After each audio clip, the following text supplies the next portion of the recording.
You are listening to the USDN on the DSPN.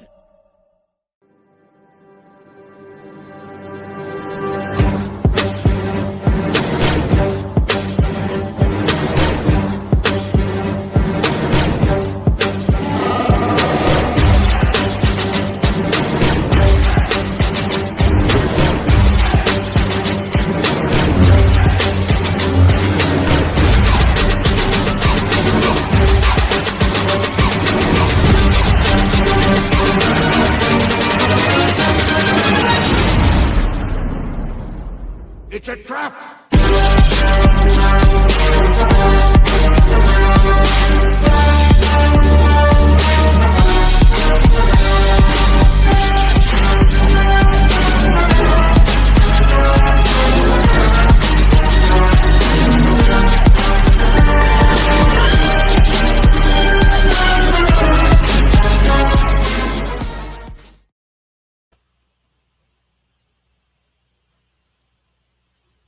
Hello there. It's the chairman of the United States Department of Nerds, where we are for the people, by the people, and of the people. And our guest tonight is a writer, an illustrator, an animator, and the creator of JUNKET, Hidden Worlds Revealed, a series that blends classic comic storytelling, mythology, faith, adventure, and bold cartooning into something truly unique. Inspired by legends like Jack Kirby, Darwyn, Cooke, and classic animation, his work has become a cult favorite in Florida comic shops and is now expanded into animation, short films, and beyond. He's the founder of Farlook Studios, and tonight we are diving into what it really takes to build and sustain an indie comic universe from the ground up. The Council of Nerds is now in session. Welcome to the council, Ray. How are you doing? I'm doing great, man. It's an absolute honor to be here. Appreciate you for letting me on. Hey, no problem, dude. You hit me up, I think, in January to make this happen. So here we are. We're going to make it happen, dude, and have some fun doing it. Let's dive into it, man. So for anyone meeting you for the first time, who is Ray Reynet, and what path led you into comics, illustration, and animation? Well, me personally, ever since I was a little kid, I've been fascinated by early animation, like the Fleischer Studios stuff, like the early Superman, Popeye, and all that. And of course, like the Walt Disney cartoons always like helped inspire me and kind of bring that wild wonder, into my brain and stuff. Like all those kinds of adventures and storytelling really impacted me when I was growing up. And I just never stopped believing in that stuff. And I just started drawing ever since I was a little kid, and used all those ideas into my drawings and trying to see how I could maybe make a little book together, But I'm just trying to go up against Marvel DC, make something brand new, and hopefully, make something that stands the test of time, right? Dude, we all are. We all are. Every time I get to come on this show and I have an indie creator on, and I feel like we're taking one less peg away from Marvel and DC, dude. Nothing against them. They've made some great stuff over the years, but I really do think the indie comic scene as a whole is starting to take its hold on their spots. So right on, dude. So were comics always the goal, or did animation and illustration come first? So I guess, illustration always really came first, because before I ever produced like a proper comic, I was just stapling random copy paper together as a kid and just using Crayola or whatever I would find. Oh yeah. To make covers and whatever my buddies would tell me. And that kind of path of just, always keeping that with me, persist all the way through college. And I was finally able to make my own comic from the ground up, basically. And it really is a story that I've been working on since middle school. So all my buddies, they always just saw all the early terrible versions, the rough drafts, and I just kept adding to it and just keep learning, and finally I was able to self-publish JUNKET. Yeah, man. Dude, that's awesome. So did you go to college to learn how to do animation and art, or did you go for like accounting? Well, no. I'm still in college. Actually, I'm about to Okay, graduate this year. nice. And I Congrats, dude. originally, thank you, man. I originally started in 2D animation because that was my passion. I always wanted to Mhm. work for either Cartoon Network or Pixar or something. Yeah, But sadly, the way the world kind of works, the university ended up closing down and shutting its doors, and I was kind of left with a half-written comic that I was going to present to the class and maybe turn that into a little cartoon and stuff. And I realized, like, man, even if I don't have like that audience, or even if I don't have people to show it to or anything, I gotta just make this book just for me, like just to yeah. prove that I was able to follow through regardless, man. So yeah, it was a turbulent ride, man. Oh, dude, I couldn't imagine being like almost to the finish line and then the school going, "Hey guys, we got to close it down." Yeah, Like man. that would just be absolutely heartbreaking. I know there's other really cool colleges like that spread throughout not only the U.S. but Italy as well. I know Sabe, who's an Italian comic book artist. He went to a college like that in Italy, which is really cool. Yeah, man. So, what were those early influences that really made you say that this is what I'm going to do, one way or the other? Was it like the Jack Kirby's and the Darwyn Cooke and that kind of stuff, or was it just Yeah, man. you saw pop out one day and was like, That's "That's it. what I'm doing"? Yeah, man, 100%. Literally just early influences. My grandpa would burn like CDs back in the day or VHSs, and then we would just be watching whatever there was because we couldn't afford the cable TV or there was a hurricane and Mhm. stuff. We would just have like all these old cartoons that he filmed for me, and then just kind of rewatching all that. So those early like Felix the Cat, like in black Oh and yeah, white, stuff like that. oh yeah, That stuff was just super cool because to me it would just look like anyone could draw that, anyone could make it, an image and sequence and make it come to life. And I started practicing that. I couldn't afford Minecraft at the time or a video game. And I was like, man, you know what? I can't. I'll just draw it myself, or I'll watch a trailer of a movie and stuff, and I was just like, man, I'll Mhm. just draw the movie how I imagined it, as a kid. And No, stuff like that that's just really always, cool. yeah, man, it's always been an influence like that. But definitely Jack Kirby, one of the greatest artists I think I've Oh ever yeah, like without a read. doubt, dude. Yeah, man. Absolutely. And I'm so glad like he's finally getting more recognition, like in the movies he's getting like his little quotes up there and stuff. But back then Yeah. everyone just thought Stan Lee did everything, bro. Oh Uh, no, dude. yeah, No, man. that's Jack. That's all Jack Kirby, dude. And Exactly. I'm happy that people are starting to realize that now. Yeah, But man. Even look how like long it took.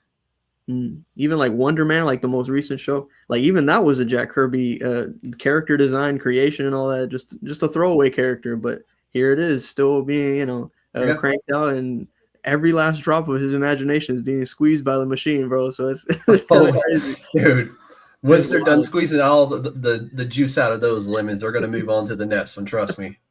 Yeah, man. It will never stop. That is a $1 billion industry, and it will keep juicing every lemon and lime they can. Exactly, bro. And that's honestly that right there, just studying like all the greats that came before me, like Disney and Jack Kirby and stuff, and Steve Ditko as well.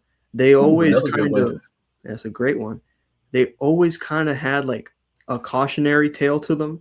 Like their careers were these amazing things, amazing imaginations, but always the studio screwed them over some way, somehow. And to this day, they're not making a single dime off all their creations. And I Oh think yeah. that's the difference, right? I'm trying to see how I could maybe start my own kind of thing, not just in comics, but in animation and video games and short Mhm. films. Like just try to make a small multimedia company surrounded by stuff that I own, because Yeah. uh, as soon as they stole like Walt Disney's character, he was left with nothing, right? He was broke and homeless at the time. So he decided, you know what? Let me draw a little mouse instead of a rabbit, and then here we are today, man. It's crazy, right? Dude, that mouse itself is $1 billion empire who Yeah, now owns the Marvel properties and the Star Wars properties. And insane. so, yeah, it's amazing what that little mouse just bought and what he owns today. I Yeah, don't think in a million years he would have thought that that's where he was going to be, which mm. is really cool to see. Even Right. if you believe he's still like frozen in a chamber Yeah, somewhere waiting for the that's cure so for funny. cancer. It was wild. Yeah, man. And yeah, primarily the thing I wanted to really do was just because I'm kind of tired of seeing these characters. They've been around for like 80 years. They've been here since like the Great Depression. I'm like, Mhm. how can we make something brand new? How can we? So how do you feel about certain IPs hitting the for use, stage? Like, you just had All right, they're like in the copyright free or like whatever. Winnie the Pooh, yeah, like the IP hit the streets and immediately Yeah. we're making this into a horror movie. So how do you feel about that? I mean, I think it's cool because it gives more power to the creators, right? And it's not just Steamboat Willie, that's who I was thinking of. yeah. And stuff like I think it's like the public domain. That's what it's called. Even they got Popeye just hit Robin Hood the and all public that. domain. Yo, you never know. He got a horror movie immediately. Like, it's Immediately. already happened. Like, literally, Popeye got a horror movie not that long ago because the moment he hit public domain again, Instantly horror they movie. adapted it. Yeah, man. Dude, they have them ready to go. There's somebody out there watching the public domain list to see what's He's coming cranking next. it out, bro. They're cranking it out, man. I'm not even mad. Use the IP. Like, I'm sure the creator himself would want the IP used. Right. Well, maybe not in that way, right? Maybe a Maybe bit more not in that tastefully. way. Yeah, but I think 100%. True. I think it's cool that people are finally able to use stuff from back then. But primarily, like my point being, like Batman and Captain America and all these characters are like ancient. Like they're actually literally from the Great Depression, from the Golden Age of comics, 80 years old plus. And it's just like, man, we have such a well of like imagination and fresh young artists that really want to make stuff and get their name out there. But it's difficult because the modern industries don't really have a set design to kind of allow that fresh blood in, right? They don't have that kind of mentality. Yeah, and they very rarely do like casting calls or artist calls or writer calls. I know Top Cow just did one for artist. It actually might still be going, but again, at the same time, it's once in a blue moon. And what I love about independent comics is exactly that. We can still get the fresh blood out there, and they can still come in and make their own work. I'm telling you, dude. Well, here soon, I'm going to put together like a 30 under 30, like ESPN does. Only I'm going to do it for young, talented comic book artists and writers coming up right now. Dude, that's awesome. And I probably know 30 of them, to be fair. Yeah, that's pretty awesome. Even if they're like 30, that age between 22 and 30 years old, the 20-somethings era, yeah. Yeah, and I'm pretty sure I probably know about 12 or 15 of them. And I could probably find a few. And honestly, I want to bring them all on the podcast and be like, let's just talk about what it is for you, which I think would be a dope show to do. Yeah, Invite you back, invite Raymond back from the other Ray, sorry. And I've interviewed a lot of young cats here lately who are coming up in the industry, making their own comic books. And it's been very inspirational for me as a 40-something who spent 20 years of his life doing something else. And now he's working in the comic book industry, kind of, but also I'm writing a story on the side. Well, a couple of stories on the side to be made into a comic book as well. So I get a lot of inspiration watching y'all and talking to y'all. And I'm just like, dude, this is so cool. The future is so bright for the comic book industry if it's willing to invite the new blood in. 100%, man. And first and foremost, that'll be amazing to have like a Secret Wars gathering of all the young creators, collab in one place. That'll be really awesome. I'm telling you, dude, I'm going to put together a podcast episode and we're going to do like a 30 for 30 for young up and coming comic book writers and artists. And like I said, I think I know enough people to do it. Yeah. Heck yeah, man. And it's kind of a shame. You said it best. It was that the industry doesn't really kind of promote that kind of, young, fresh ideas.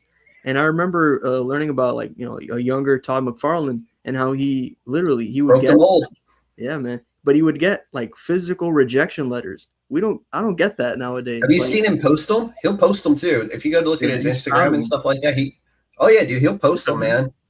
if I were to get a rejection letter, I would frame it. Is how proud I would be. Like the thing is, the submission boxes nowadays, like they don't even respond back. They don't even send emails or anything. Like it's really just kind of this this empty kind of void of the industry that they're business.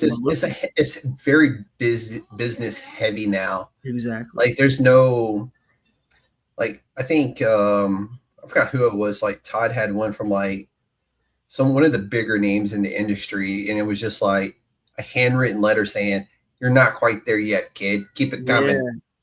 You see like stuff like that. It was like I think it was John Byrne or one of the other Canadian artists out in the local as well. And it's just Matt, what's up, my dude? That's Matt Hasso. The dude, if you ever have a question about writing or art, Matt's got one of those superhuman comic book minds, man. He's really good.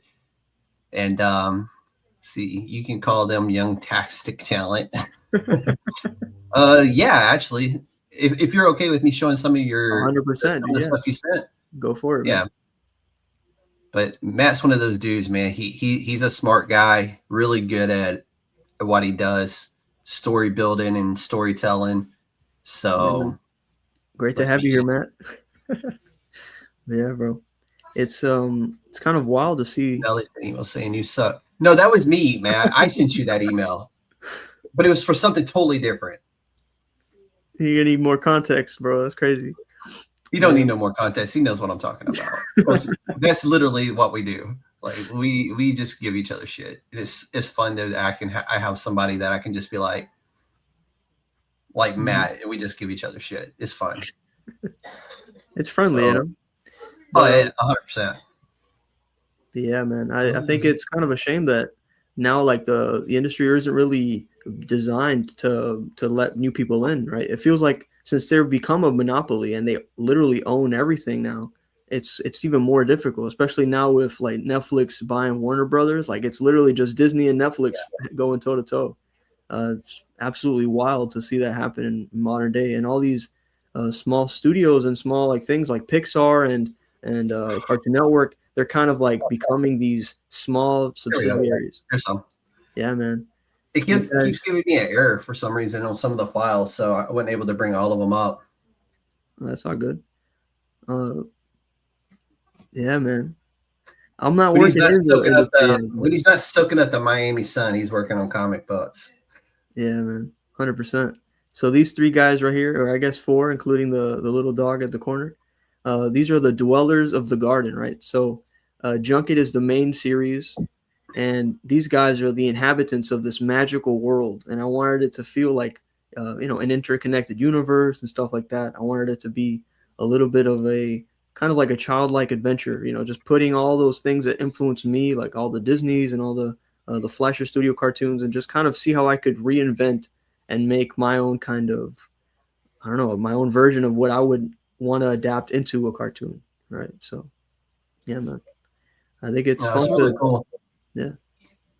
And going back to what you just said, is it feels like something I would see on a Saturday morning cartoon, and that's what I loved about the stuff that you sent me over for Junket. It just looks so fun, like a Saturday morning cartoon. And yeah, man. I've got other images on my website as well, but there's mostly the main like story truly revolves around a bearded character named Oscar, right? And he's going through his midlife crisis. He decides to quit his job for a life of action and adventure, and he decides like, hey, enough's enough. I'm gonna go into my own direction, because why not, right? If I could fail at something I love, might as well take a risk on something I don't know, right? Take a gamble. So he goes into this enchanted forest, this old ancient world that he finds within the woods, basically, and he doesn't realize it's another world within the forest. And he's able to find this guy here, the groundskeeper, right? This blue character, and he's like this protector of the ancient world. He's supposed to make sure no one comes through, but there's all these evils and ancient beings of mythology that are coming backwards through time or forwards through time in order to kind of resurrect. And neither of them have superpowers, but they're going up against the four horsemen of the apocalypse, right? So I just wanted to have that kind of like, that human story. Nice. So is it okay if I bring up Farlook Studios to show? Yeah, dude, 100%. Because the homepage has a lot of really good art on it. Yeah. Here we go. Awesome stuff, man. Yeah, I've got a little bit of everything here. It's all an interconnected world, but it is primarily a... And it's this one right here, Junket. Yes, sir. So here we get a glimpse of a little bit of everything. There's got some of the animation stuff as well. Huge age gap, younger AIM comics. Yeah, man. 100%. I think, yeah, the dark and gritty stuff, all the 90s comics have kind of like taken over. Yeah. And ever since then, we've been at a stalemate. I remember literally the guy who made Watchmen, Alan Moore, he was like, man, they all followed me to the dark. Maybe if I do something bright, right, if I make something different, maybe they'll all come follow me out of the light as well. But we just kind of stayed in that Frank Miller era, right? Even now with Absolute Batman, like it's all really just that gritty stuff. And like my stuff isn't super violent, right? There's still blood and this and that, but it's not as grotesque as stuff. We can see right here. Yeah, man. Our dude took himself an ass whipping right there. You can tell. Yeah, man. But I don't like doing like gory stuff like Invincible or anything like that. I just want my characters to feel like it's just, again, for all ages. It's a story that people can relate to. It's a story that anyone could just kind of grab an issue and kind of understand what's going on as well. And I try to write it from the perspective of an everyman, right? Because the character Oscar, right, the bearded character, he's just an average guy. He's just a guy who's just going through the mundane routines of his job, and he's fed up with it. And it's kind of based on a true story a little bit. I'm not going through my midlife crisis or anything, but I used to work in insurance, and that kind of lifestyle. Yeah, that's no different. No different. It wasn't for me, you know? Yeah, man. It was really nothing for me. So it just, I was like, you know what? I'll take a gamble. I'll take a risk and make something creative. And I think that's really where, you know, the true fulfillment is, you know, going to conventions for even Alan Moore. He recently left comics. He's writing books. He's writing novels and stuff like that. I mean, and they're still dark and gritty, you know. But I'm a huge Alan Moore fan too. So love his stuff. That's me. I love his Swamp Thing. One of my favorite things ever. So he did like a short series with like Image Comics. I think it's called 1963 or something like that. Or it was like it's based off like the Stan Lee Silver Age era stuff, and he literally parodied using the same words as Stan Lee would have used. And I hate that they never really finished that series, right? Because it would have been the comics coming back to the Silver Age or to the kind of best, more popular part of it. You know? Well, it was geared for children too. Before I don't remember when we went to the more, and there's still a lot of comic books out there for children. Like I know adults who just collect like the Scooby-Doo and Batmans. Powerpuff Girls are out there. I'm still a huge fan of Archie. Well, mainly Archie horror. Like the dude that does the Archie horror stuff is so good. And then dude, there's so many. Sonic the Hedgehog. I know a guy who just collects Sonic the Hedgehog comics. That's all he collects. So it's kind of wild. Yeah, but whenever I go to like behave yourself out there, Matt. Yeah, man. You can't just dress up like Wolverine all the time and be running around town. He's a big cosplayer too. Cool, and also writes a really mean comic book. So awesome. But yeah, man. Whenever I go to conventions and stuff, I sift through all the old stuff, and if I see like Mighty Mouse or like whatever, you know, like all the Yogi Bears or stuff from I love seeing all that stuff, like the Tom and Jerry's and all that. I got a couple of the Tom and Jerry's. Got a couple of the. I'm a big fan of the old school horror stuff from like EC Comics and stuff like that. Even the older Marvel stuff where they would do the little like weird horror comic books, you know? Yeah, man. I love finding those, and they're really hard to find. But when you do find them, they're just so fun. They're usually beat to shit. You can tell somebody's read them and loved them. Yeah, man. But they're still fun to find and pick up and read, and because the stories are just so fun. They're not violent. It's just telling you a dark horror story. There's not very little blood. It's just they're fun reads. Exactly. So Yeah, it's just wholesome entertainment, And I love stuff like Will Eisner as well. I've been recently like going back and kind of studying his Spirit comics because they're coming out with the beautiful Darwyn Cooke collection that he did in homage to Eisner. And I just wanted to kind of see where his inspirations came from and everything, and why is it called the Eisner Awards and stuff. And I was blown away as soon as I picked up. Now, why it's called the Eisners, right? Yeah, man, it's amazing. Like the collection I have, it was just these little 9-page stories that were all compiled, but every single page, it would just invite me into this entire world that with texture, and it would be like character studies of random characters and people within that world, and it would just really be the psychological kind of heartfelt story. And I'm pretty sure at the top of it was like wholesome entertainment, or I think it was like this mystery comics or whatever. And just thinking about it in that sense of like, this could be what we do today. Like, why did we ever lose the anthologies? Why did we lose the detective comics, the action comics? Because those made Superman and Batman. Why did we lose that format throughout the years, right? Instead of just making the same natural evolution, really. And I, like you, I love like the old school, like entertaining comic horror anthologies. They're so fun, and I'm so happy that EC Comics and Ani Press are still making those, like Catacombs of Torment and that kind of stuff, because they're just fun anthologies. Like even Boom Studios with Hello Darkness and R.L. Stein as his book, and he invites other horror writers and stuff like that. And they're fun stories with lessons being learned in the stories, like, oh, you're being murdered because of this reason, right? Like, yay! You learned a lesson on your deathbed. Yeah, man. And I think people kind of underestimate the kind of like power that comics do have, like as an art form, right? Like Eisner literally said, it's an art form. It's it's the best kind of way for a story to be told, and it's kind of true because we use both words and imagery combined into one. It's literally, I think it's more powerful than a movie at times, even because it literally is what the movies are drawing inspiration from. And people seem to, go ahead. No, I was going to say, I'm like, I wish they were drawing inspiration from the comics, because half the time they take, they'll take like 2 runs of a comic book, and then they're like, hey, I like this part of this story. I like this part of that story. I like this part of that story. And then they cram it into a movie, and it's like, what the hell were y'all trying to do? You could have just told that one story, and it was perfect. It was perfect. Like you didn't need to do nothing. Like, it was perfection. Do you know who wrote that? Jack Kirby wrote that story. Exactly, man. You did not have to do that.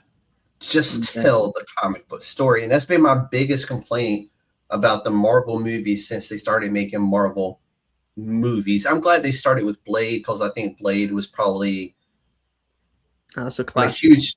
Exactly. And I'm just such a huge fan of the Blade character, even when they, unfortunately, Nicolas Cage is Ghost Rider. I love the character Ghost Rider. Okay, right. I absolutely do. I love Midnight Suns. Right. I love those darker, grittier characters like that. They're magic. They're demons, and they're dark. They're not of this world. They've always been some of my favorite characters, and I'm like, don't mess up those stories. 100%. It's like, hopefully someday we'll get a Justice League Dark led by Wonder Woman. And we'll have Zatanna, and we'll have John Constantine in there, not Keanu Reeves, because that's like something totally different, but actual John Constantine story. You know what I'm saying? Like the TV series they were doing, which the TV series was brilliant. It was amazing. Can't remember the guy's name who was playing Constantine, but it was amazing. It was perfect. It was following the comic, but similar to what they did with the Sandman recently with Gaiman. Even though a lot of you say what you want about Gaiman, he's probably not the best human in the world, but the dude as a comic book writer was fucking brilliant. Pardon my language there, but the dude is a brilliant comic book writer. But again, not the best human being in the world. Yeah, who knows, right? The Sandman is a beautifully written story. It works on every single level. The character depth, the characters, it just works, right? 100%. And the story they told on Netflix, where you could literally watch season 1 open up Sandman issue 1 and follow the comic book almost word for word. It was amazing. That was a great adaptation, 100%. And I think so that's Rouse right there, man. He's another guy, another young cat making a universe. And I'm telling you when I told you earlier, I probably knew about 30 guys under 30 that I could have a 30 for 30 for comic books, indie comic book writing. He's one of them, dude, because he's another really good one. Him and 615 Comics. Nathan does the Idolverse. Really good stuff coming from those guys. And I'm just like, man, the amount of young blood in the indie comic scene right now is amazing, dude. And I'm so happy I got to meet you tonight and talk to you tonight about that, because the future is bright, dude. Even Ray, I don't want to leave out Ray, because Ray is like a phenomenal writer. The other Ray too. the other Ray. The other Ray. Yeah. I'm looking at February, so let me go to January. And Ray McKay. Ray McKay. Oh, 22, about to graduate college. He's right. He did Last Gen. He's working for Grok Comics right now, and he's writing for a few other places as well. 22 years old, just a brilliant writer as well. But yeah, dude, future is bright, man. I absolutely love it. But let's dive a little bit more into Junket. When you were building this world, what kind of story were you wanting to tell when you first created this? Right. So originally, like, it was based off of that kind of just kind of naive storytelling of just wanting to all my buddies together going on a random adventure, and then it evolved from there, right, all the way from middle school all the way to now, right, in my young adulthood. And it's become a lot more, I guess, more about symbolism and mythology, right? It's more about how to convey just a good story that people want to reread or want to rewatch or whatever it may be. I think that people have kind of lost that, right? I want to be able to make something that I can enjoy endlessly, and I think that that's kind of the whole point of it, right? Because I don't want to see another 300,000 Spawn comics if I'm not going to get any value from it. Like, I love it, don't get me wrong, but no, I feel you there. Yeah, man. And I'm a huge Spawn guy. I love Spawn. It's one of my favorite comics to read. It does get repetitive, and I'm glad that Todd will go, all right, this artist and writer is doing this arc. Exactly. We get to the next arc, we're going to switch it up. We're going to have another artist and another writer do the next arc. And every now and then Todd will step in and go, I'm going to write 2 books to get us to this arc. Exactly. But I feel like that, me personally, like, I don't, in modern comics, like, there's some great writers, don't get me wrong, like people like Chip Zdarsky, artists like George Jimenez and Sean Gordon Murphy, amazing stuff, right, happening in modern comics. But it's just, we're kind of missing that childlike wonder, that kind of like just wholesome or just like hopeful or magical kind of thing. Like whenever I read like the Jack Kirby's Thor, it was literally transforming, it was going into a whole different world with all the tales of Asgard and all that stuff. Oh yeah, it just was myth making. And I thought, man, I remember Stan Lee saying that superheroes are like the modern day Olympian gods, right? And that's really kind of how it is. Oh, 100%. Yeah. Exactly. I mean, Jack Kirby just got a road named after him in New York City, which is so cool. Finally, it only took 50 freaking years to recognize this dude's greatness. Exactly. And it's really cool. And honestly, the next time I'm in New York, I got to go get a picture with it. So that's going to be really cool. Yeah, man. I don't even know that. That's pretty cool. But it might have just been for the movie, though. I have to double check, but I'm pretty sure he got his own street finally, which, he again, you can name every street Jack Kirby way in New York, and I would be cool with it. Right. But street or whatever, yeah, man. I think it's just kind of, it's a shame that modern storytelling doesn't really it keeps homaging itself. It keeps doing throwbacks to its own continuity, and it's too much, for an outside reader. They don't know where to start. They don't know, oh, do I have to watch the movie? Oh, but the book's not the same. And I wanted to make something. Yeah, that's what's wild, is it not? Like, exactly. The comic book doesn't, or the movie doesn't match the comic book. The story Yeah. told in the comic isn't going to match what's in the movie. It's the wildest shit ever. Don't call the movie by that comic book's name if it's not Yeah, going to man. be about that comic book. Exactly. And I wanted to personally make something that was more like cohesive, right? And Mhm. I wanted to bring value to the reader in any way that I could. And the stories that impacted me, and even now I wasn't able to read them when I was younger, but stuff like Dante's Inferno, stuff like the Ooh, that's a good Odyssey, the one. Iliad, writers like You didn't have to Homer. read those in school? No, I didn't. I completely had, public school, and they never I went to public forced school and I any of still that had to stuff. read those. Hey man, I think I had to read like whatever, they had on their agenda, but I'm so grateful I was able to have that interest in poetry and old literature because I was able to see like, man, this is an actual three-dimensional character just in words, and Oh, yeah. how their story isn't just like, oh, and he went to hell and whatever, and then he went to purgatory. It's not about the physical things. It's like the psychological journey that the character goes on and that you as an individual are able to learn from, right? It's So painted so much in detail. He didn't just go to hell. He went to 7 stages of it. exactly, But yeah, let's get it right. If we're going to talk about it, it was 7 exactly, man. stages there, and none of it was good. Yeah, man. But people don't seem Could you to imagine that, though? The way he painted those 7 stages and the way he described those 7 stages, and then having to actually go through that Mm. is wild to think about. The fact that that stuff is still true to this day as well, because he wasn't just writing about his own personal life. He was writing about the things that were happening to the people around him and to the state itself and to the society he was building in. And I think that that's kind of important, right? To integrate those kinds of narratives and to integrate like something that we could learn from as writers and as readers, as we're going through it. Mm-hmm. So that's Nathan. He's asking, what are the aspirations for your comic book and where do you want to take it? Which is cool because that's actually one of those questions I had coming up here soon, and we can go ahead and answer it, though. So, I mean, I'm trying to make something that literally outlives me and outlives the people around me. I want to make something that just sticks to, goes against the test of time and really just impacts and inspires young people, old people, anyone from any age. I'm turning it into a small little animated series, and I'm literally learning to animate it myself. I have a couple of programmer buddies that are helping me turn it into a little video game adaptation as well. And I'm getting the products and things together to actually do a short film where I have to like build the costumes and everything and choose the place. So cool.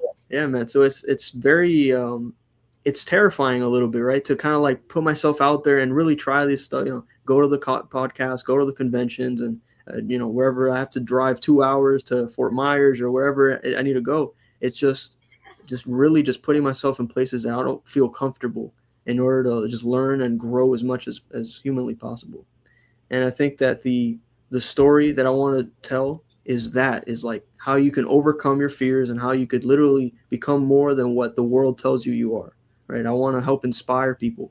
Right now, the short comic strips that you had shown previously, right, with the 3 characters, thankfully it's a comic company called A Kid and a Comic. They're serializing it in the in like a new actual physical newspaper magazine, and they're sending it out to like children's hospitals and churches and stuff like that. And that's so wholesome, right? So let's pause right there before you go any further. That's actually a question I had for you is, do readers ever surprise you with how deeply they are connected with this story? And from what you're telling me there, that is so freaking cool that they're doing that with your story. It's beautiful, man. And even just meeting young artists and people who are aspiring to be artists at conventions, literally it could be a little 5-year-old and their parents are like, oh, look, he does what you could do and you could be like him. And just that alone is like beautiful. Or like the kid just flipping through the books and you see the spark in their eyes. Man, dude, that's my favorite part. That's right there. Even like today, like, because what I like to do is we do a trunk or treat every year, and I will go and order kids comics from my local comic book shop by the box. I'll buy like 2 boxes of the free comic book day books, and I will give those out at trunk or treat during Halloween just to have something different. I mean, I'll still give some candy too, but I just want to spread my enjoyment of comic books with other people as well. That's So awesome. I literally, my own money, kids comics, I think I forgot how much they cost me. Like it comes in like a bundle of 50 or whatever, Yeah. for free comic book day. And that's what I do. Like Yeah. it's really fun just to be able to give a kid possibly their first comic book. Exactly, man. Every comic is someone's first, right?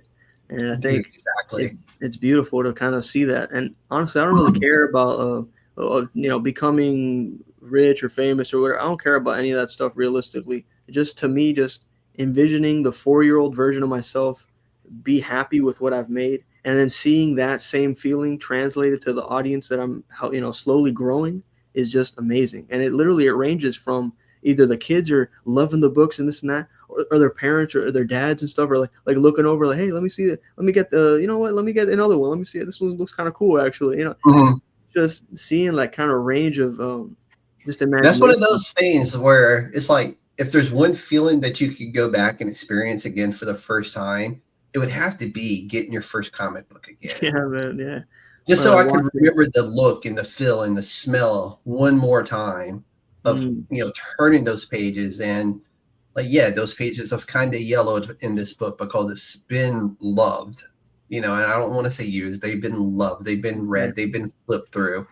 The coupons for the X-ray vision goggles have been cut out of the back. You know what I'm saying? But Yeah, that the was some of ads the and very stuff. first comic books that I got. And I Yeah. thought it was the coolest thing ever. Exactly. And I'm really trying to capture that kind of nostalgia, like my stuff looks like old retro cartoons. It looks like Yeah. Disney cartoons or Fleischer Studios. And it's like the silver age of Marvel mixed in with like the goofy, zany stuff of like early Batman and, Mhm. World's Finest and stuff. I wanted that to really kind of be the outlook of like the foundation of it, how it's presented, so that anyone can enjoy it. But within it, the core of the writing is this transformative story where the character literally goes through all of these things. He quits his job. He goes into this unknown forest, right? Him and the groundskeeper, they go time traveling. They fight these monsters and this and that. They fight the horsemen of the apocalypse. All these odds are stacked against them, but they're still able to persist regardless. And it's painted in this childlike kind of charm, right? That's Mhm. really the goal of what I'm trying to do, is build something that's just iconic and just timeless, 100%. So how did you feel that when Junket became like this cult favorite in comic shops down in your neck of the woods? Like how was that, how did that make you feel? Like that's got to be like this amazing feeling of pure enjoyment that comic shops are selling your comic book very well down there, and it's become like this cult thing.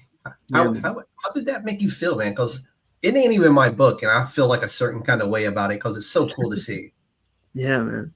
And it's fascinating because I finished creating the book in 2024, and that 2023, and then that same year of turn of the year, I wanted to decide, like, let me go to at least one convention at least once a month, right? So all the way from January of last year to January of this year, I've been just trying to really just build that kind of that movement, that momentum.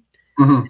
I had to distribute the books myself. I would have to literally drive to wherever the stores were Yeah, after kind of contacting with them and stuff. And it's just really fascinating to see, hey, my books, wow, my book, the thing I made is really here next to the Batman comic and the Spider-Man stuff. And it's like, damn, I'm like kind of setting my foot in the door of this thing that I thought was unattainable. Right. And I yeah, think that's really dude, the, that's so freaking cool. I yeah, man. always love when I see because a lot of comic book shops won't carry indie comics like that. I Yeah. mean, they'll carry indie comics, but not like Yeah. It's not easy. indie comics. You know what I'm saying? Yeah. Yeah, they'll carry Dark Horse, Boom, but those are big Exactly. names Those at are this technically point. mainstream too, yeah. Yeah, but it's really cool. Like I've been to some comic shops, and there was like one little stand off to the side, and I'm like, "Oh, what are these?" And they're like, "Oh, it's local guys who bring in their comic books. I'll buy them for Yeah. Those are low-key the best ones, whatever." man. And Yeah. I'm just like, "That is so cool. Let me go have a look through the carousel." And you'll catch one or two of them will always catch your eye, you know? Yeah, man. And it's just really cool to see when a local comic shop will actually carry local comics. Yeah, man. I think it's crazy because most of the time I thought it was everyone was gonna be like kind of standoffish or whatever, but really all the people at conventions or at the stores are like super nice because they're all like-minded, right? They all kind of think the same way. We all like the same things, and it's really just a love for the game, right? And then it's giving them your sales pitch, right? And telling them like, hey, this is what I'm trying to do. And if they got kids with them, they're gonna be like, oh, let me check that out for the kids, and have a look through it. So, but no, it's really cool, dude. And when I had read that about you, I was like, dude, that is so freaking cool to see it. You becoming like this cult legend down there in South Florida. But there's Junket and then there's Florida Man. Yeah, man.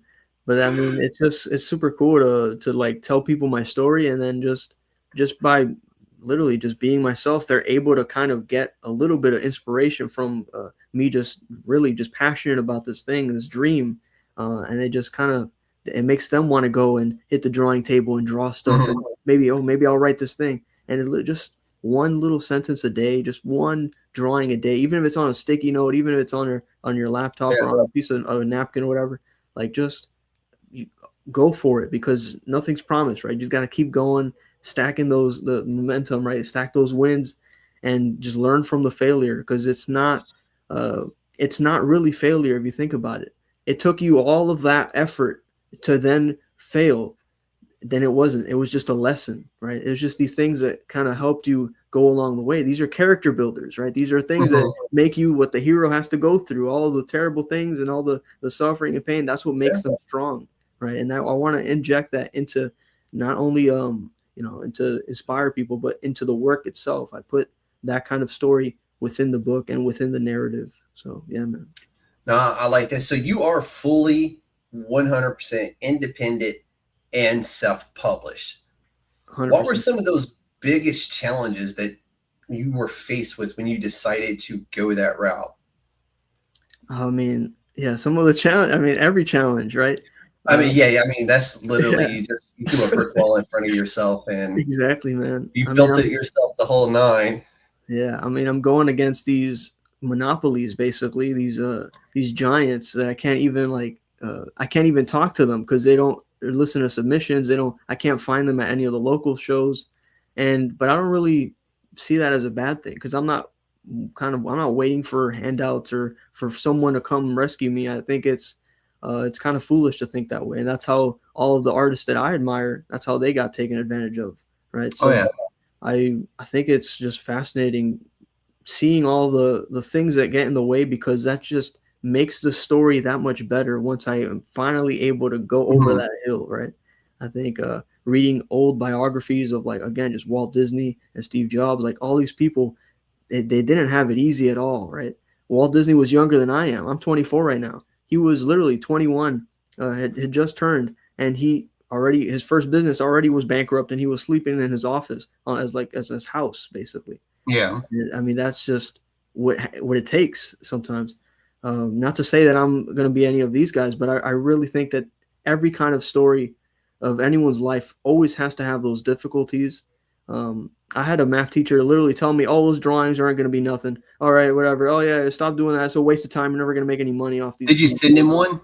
Not yet. I will, though. You got to send him a copy. You got to send him a copy. Autograph it and send it to him. 100%. But that kind of stuff, it just motivates me a little bit, right? All the things that get in the way just makes it that much more of a risk, right? To just move forward and really just cut through and just try to see, because we don't have anything to lose realistically. You might as well try, right? Because 100%. Yeah, it's gonna be expensive to do it. Or it's gonna be an investment, right? It's gonna be risky to try it out. But just imagine, like, that, the regret and the bill you're gonna get from not trying. I want to see that, right? So dude, 100%. So what would you think was the hardest part of it? Was it printing, distributing, marketing?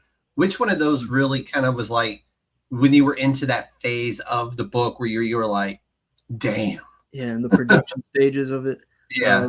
Just trying to carve out time whenever I could. Because right now I'm working a day job. The time is the killer of all dreams, man. Yeah, bro.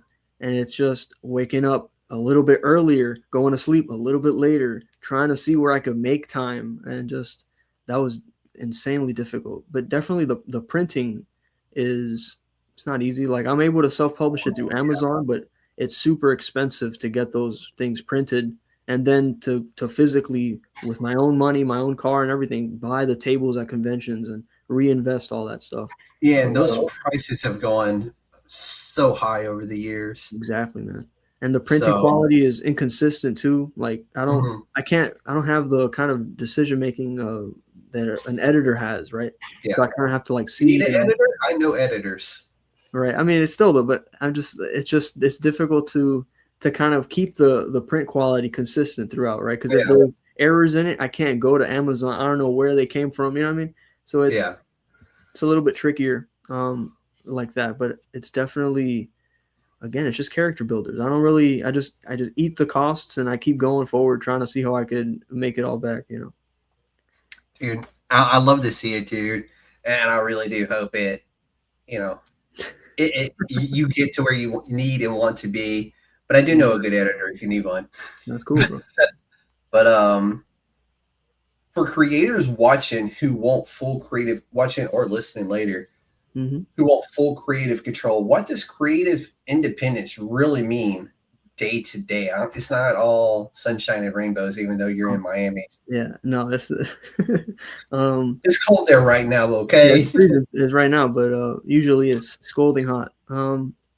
I think that the best thing about going solo is literally I'm able to now do what all of the creators that I admired, they were starting to do and wish that they could do earlier on, right? Like Jack Kirby started self-publishing his stuff, I think late into the 80s, towards the later parts of his life where he was barely able to draw as well as he used to. And I think even like, Disney had his character stolen before he was able to even get it off the ground.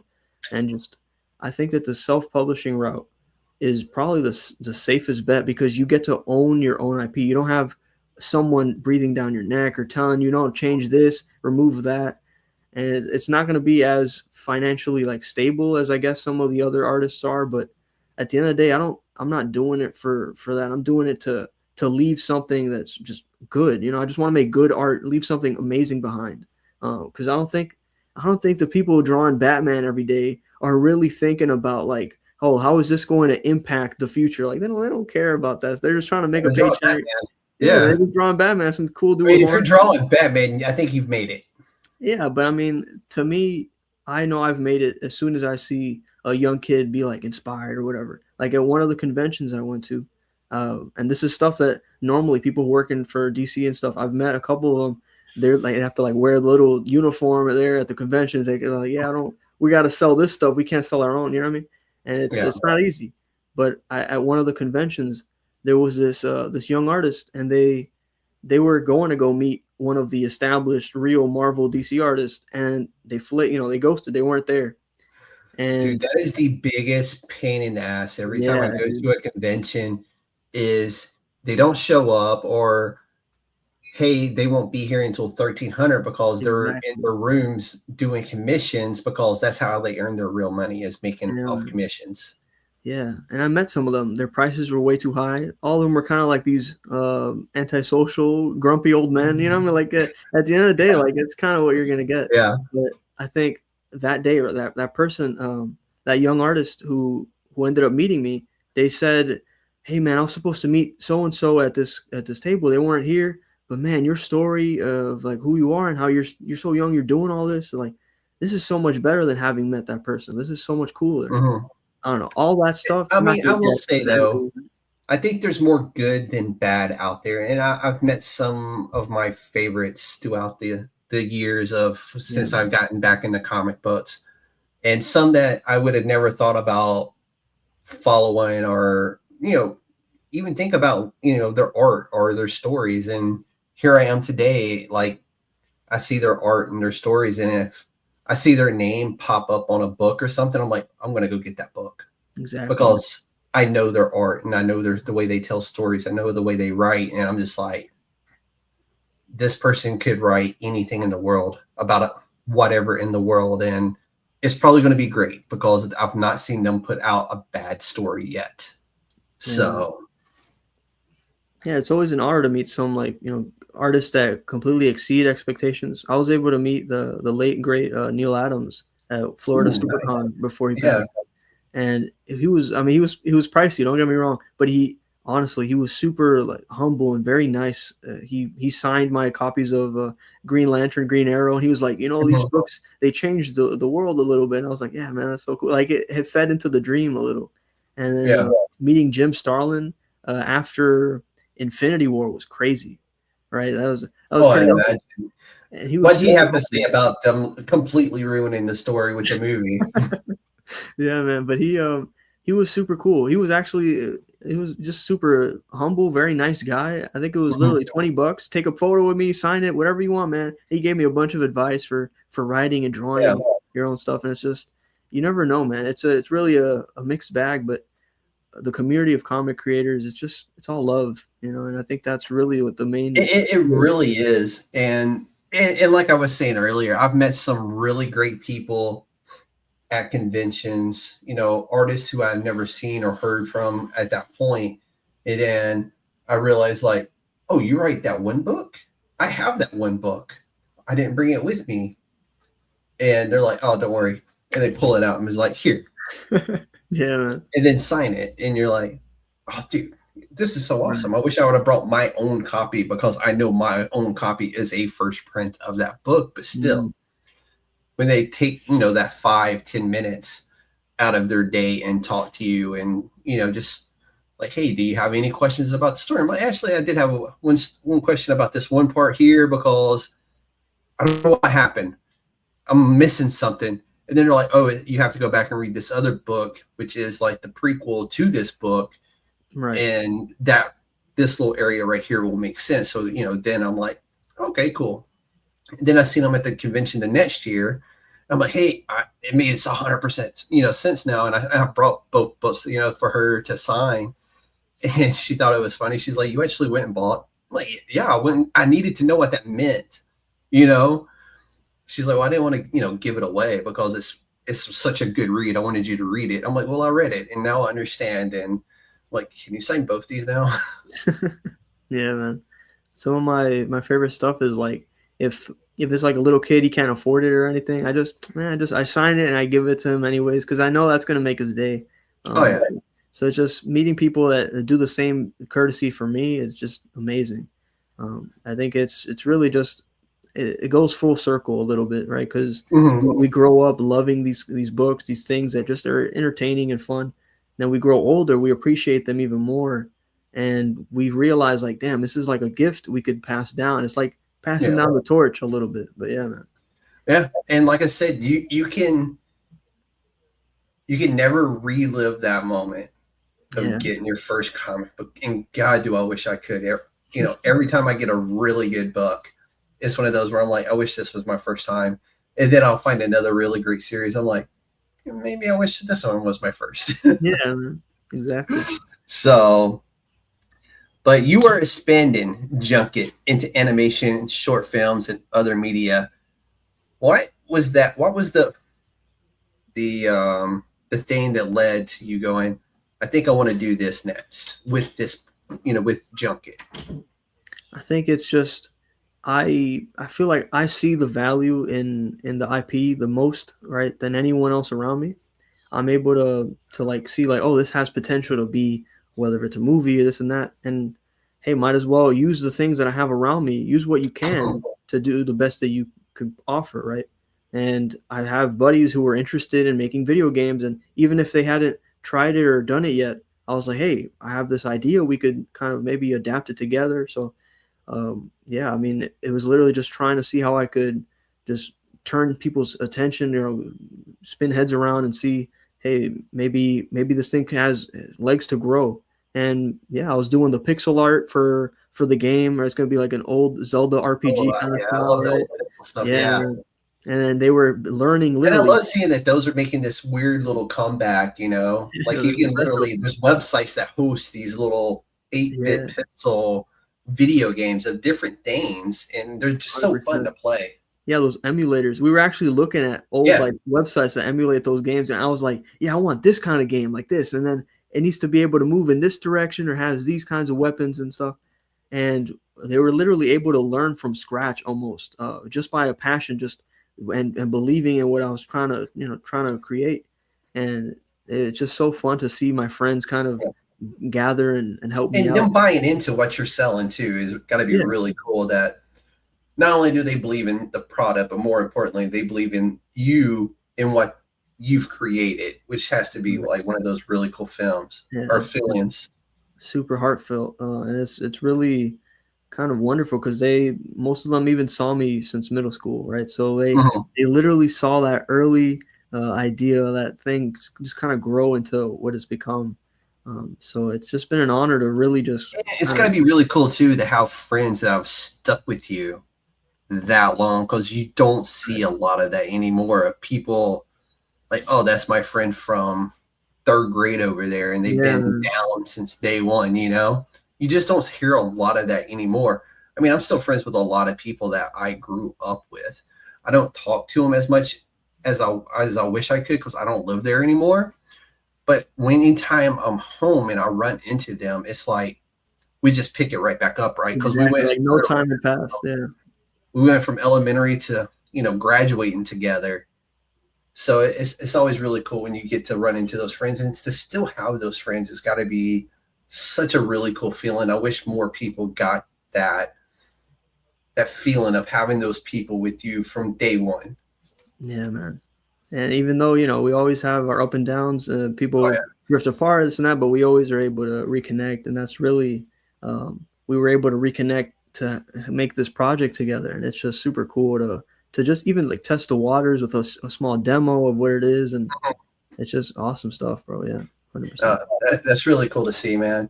So I'm going to ask you one of those questions that I ask everybody that comes on the podcast.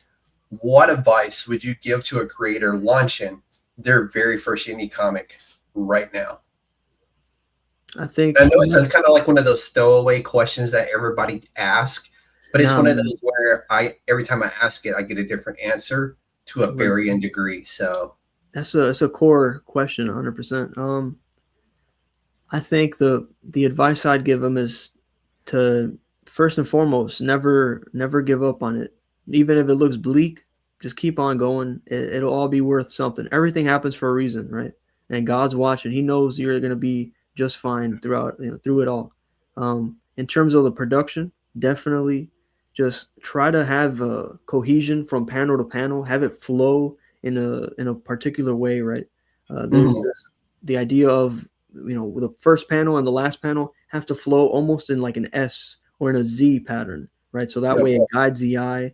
Have artwork that kind of helps jump out of the box a little, so it guides the story even further. And just put your heart and soul into what you're writing, because the more real and the more raw the writing is, the more guttural and true it feels to the person reading it. I think that stuff really hits home. Like whenever I'm at convention and I'm like, oh, this character's going through his midlife crisis, he quit his job, this and that. People always laugh, and then they're just like, man, that's me, this and that. They always like, you know what I mean? And it's just that kind of connection immediately is important.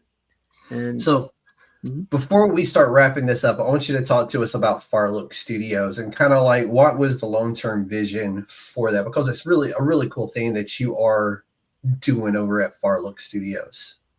Yeah, man. So I mean, you said it yourself. It's a long-term vision. That's the whole point of the name. It's Farlook. It's seeing far into the future, seeing potential, seeing the idea of young artists being able to own their work and being able to promote it and push it through their own accord without having anyone force their hand or make it to something else. I just started as a way for me to kind of brand my work, but I realized if I'm going to start branching out into multimedia, it's important to literally have that kind of the brand identity, that name that really just kind of pushes that forward. And it's just the simplest way is to inspire hope with the name. It's there's a phrase in Spanish, right? That's short steps with long vision, right? It's like a long range vision with short steps that we take.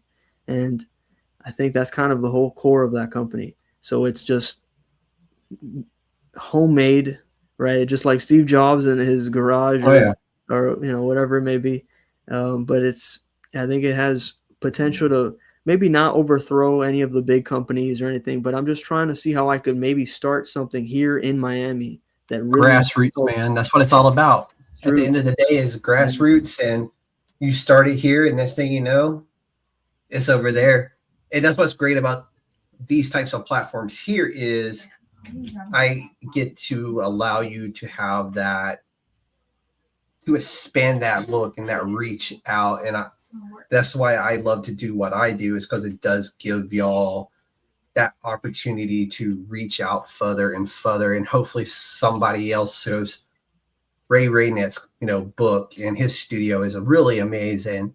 And then they pick it up, and then somebody else picks it up. And, it's just, that's the charm of this and why I love doing this, is because I get like I said, I get to meet really cool up and coming artists, writers, people with visions at such a young age that I'm like, I could have never have imagined that personally, because I went a completely different route in life.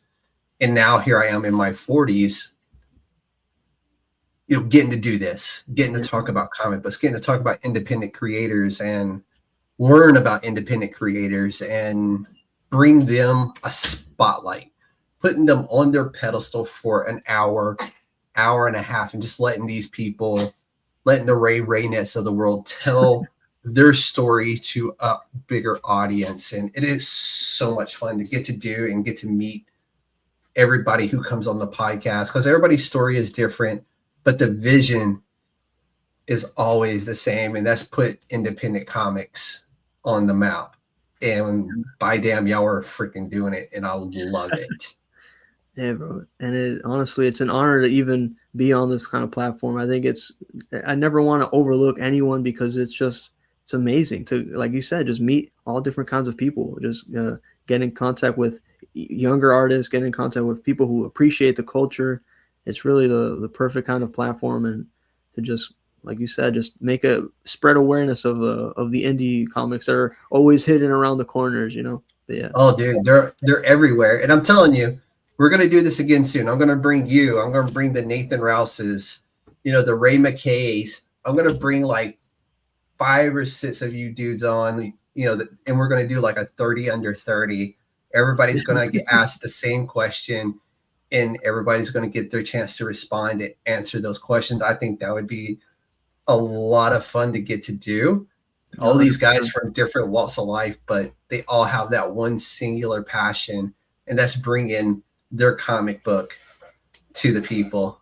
Yeah, and man. To me, that's like the ultimate, like, for me, I'm excited just thinking about that. I'm like, I'm gonna have to email these guys, and we're gonna have to find us a good date to do something like that, because that would be so much fun in my eyes to bring all these young, talented writers and artists on the podcast at the same time, and just talk comic books and what got us here and that kind of stuff. That would be so much fun. It's just pure passion. Yeah, dude, like that would be so fun. I'd probably be one of those where I'm like, we're going to need at least 2.5 hours. Easily, yeah, minimum. 100%. But it would be so much fun to do. But Ray, before I let you go, my dude, tell everybody where they can find you and where they can pick up a copy of your book. So all of the Junket stories and all my comics are out on Amazon right now. Just type in Hidden Worlds Revealed Junket, or just type in Ray Reynet, and I'll show up right immediately. I have a YouTube channel where I show all of my stuff behind the scenes of making the comics, of coming up with the concepts, where it's literally just Farlook Studios or just Ray Reynet. And follow me on Instagram, where I post almost every day, really, where I just show all the behind the scenes of going to conventions and just kind of taking you guys along the journey with me. But yeah, man, never stop creating comics, never stop chasing that dream, and upwards and onwards. 100%. Dude, I love it. And I can't appreciate you enough for coming on and talking junket and just being yourself, dude. And that's what makes this so much fun to me, is getting to meet all you guys who are doing this every day. You're in school, you're writing comics on the side, you're still going to conventions, you're hand delivering your comic book to local comic book shops. So, but if you're willing to come back on later and do like a 30 for 30, dude, I will happily have you back on. Or if you just want to come back on and talk about a new project or anything else, dude, you're more than welcome to come back, and we'll sit down and we'll run this back again, because this was a lot of fun tonight, dude. This is how my Tuesday nights should always be. Heck yeah, bro. It's an absolute pleasure. And it's, once I have actually a couple big conventions coming up, SuperCon out here in South Florida, and it's going to be my first massive real convention. So I don't know. Are you going to do the big one in Orlando this year? I might be able to do that one next year. I already got in contact with some of the people, but there's the Otaku Fest. Yeah, dude. They're all difficult, but I think we've got a good chance to get in line for one of those tables. But it'd be an absolute honor to be on the show. Can't wait to see it, man. But everybody go out, give Ray a follow, and stay tuned, man, because I'm going to get all these young guys on the podcast one day, and we're going to have like a big, just fun-filled show where we learn about all these guys from all different walks of background and how they got to where they are today. It's going to be a lot of fun. But Ray, thank you for bringing your worlds, your honesty, and your creativity to the United States Department of Nerds. And to everyone watching, if you love indie comics, creator-owned stories, and the people brave enough to build those stories, make sure you like, follow, and share, because this is the United States Department of Nerds, where indie comics come to life. The council is adjourned.